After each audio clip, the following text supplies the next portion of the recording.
In this particular scenario, your hospital has decided that they want to change their financial vendors from company A to company B. So the hospital is taken over on a new vendor, and that vendor has already been identified, and a contract is under negotiations, even as you are brought in to start the implementation of this project. You've been requested to head the project for building the system and then ultimately implementing it in the hospital. The features of the system have already been discussed, and they are in contract negotiations for that. This will put you in a much different perspective because you don't have any say over what the features are going to be. They've already been decided, and they've already started negotiations with the vendor on those. So you already have the outline of what your features are.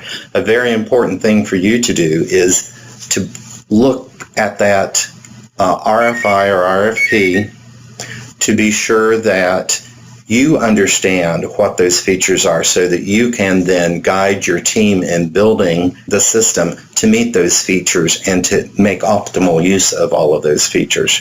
It's also important to talk with the sponsors and all of the stakeholders to make sure that you understand their perception of the features and what those features will be doing for the hospital itself. A financial system in a hospital setting would take all of the information in about the various tests or x-rays that you have had, all of the orders that are billable items, and basically boil them down and charge the patient or the patient's insurance for that. Once the bill has been created, then it will electronically send that to your insurance company for reimbursement. So basically, you're looking at all of the charges throughout the hospital stay for a particular patient, issuing a bill to the correct insurance company, and also issuing a statement to the patient so that they would know or have an idea about what is covered under their insurance and what may be out of pocket. That's interesting. So that kind of system is business critical to the operation of the hospital, but not necessarily patient health critical like some of the other systems we talked about. That's correct.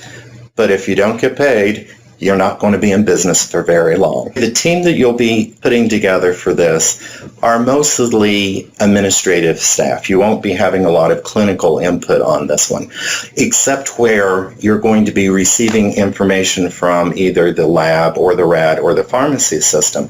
You may need to bring in some specialized clinical skills about that, but you'll really be using mostly administrative type staff. And this staff will be matrixed throughout the hospital, so you won't own these people. They have another job that they have to do. They're just supplying you the expertise so that you understand what they need out of the system. So your administrative staff would be in the business or billing offices, the pharmacy, the lab, and the RAD offices if they do their own billing, and send that off to you. So your team is going to be matrixed. You're going to not have as much authority over them, and you're going to have to be mindful of their time because it's very critical that they have their own positions that they have to do outside of this project. Integration between any two healthcare IT systems or vendors takes on almost a life of its own because not only will you have these computer systems talking directly with each other, sometimes they have to go through a third-party engine or an interface engine. And while the structure of these messages are very important, there's a whole language called Health Integration Language, and right now they're on version 7, that makes the structure easier for healthcare IT systems to talk back and forth. And you can manipulate this HL7 message from one system to the other in case one system doesn't exactly have all the things that you need in it or all of the things that need to be sent.